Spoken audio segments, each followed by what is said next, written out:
আগামী জাতীয় সংসদ নির্বাচনে কাকে ভোট দেবেন এই প্রশ্নে এখনও সিদ্ধান্তহীন প্রায় অর্ধেক ভোটার।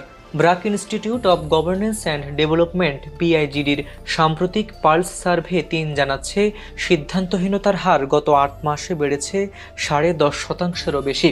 বিআইজিডি ও ভয়েস ফর রিফর্ম আয়োজিত অনুষ্ঠানে প্রকাশিত জরিপ বলছে 48.50% ভোটার এখনও ঠিক করেননি তারা কাকে ভোট দেবেন। 14.40% এই প্রশ্নে নীরব থেকেছেন, আর ভোট দেবেন না বলেছেন 1.70%।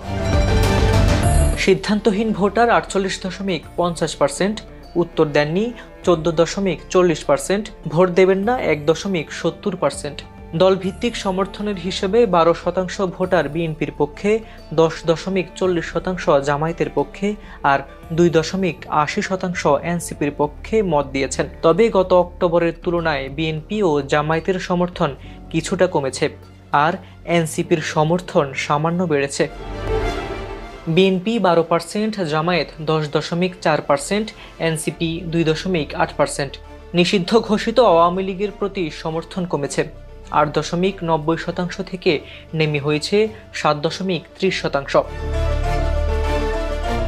জাতীয় পার্টি ও অন্যান্য ইসলামী দলের সমর্থনও কমেছে, যদিও প্রশ্ন ছিল আপনার এলাকায় কোন দলের প্রার্থী জিতবে বলে মনে করেন। এখানে চিত্র কিছুটা ভিন্ন। 38% মনে করেন বিএনপির প্রার্থী জিতবেন, 13% মনে করেন জামায়াতের আর 7% মনে করেন আওয়ামী লীগের প্রার্থী জিতবেন। 1 থেকে 20 জুলাই পর্যন্ত পরিচালিত এই জরিপে অংশ নিয়েছেন দেশের 5,489 জন মানুষ। এর মধ্যে 73% গ্রামীণ, 27% শহর এবং নারী ও পুরুষের অনুপাত প্রায় সমান। বিআইজিডি বলছে সিদ্ধান্তহীন ভোটারের এই অংশ শেষ মুহূর্তে নির্বাচনের ফল নির্ধারণে গুরুত্বপূর্ণ ভূমিকা রাখতে পারে। কাজল হায়দারের রিপোর্টে হাবিবুর রহমান নিশান, খবর সংযোগ।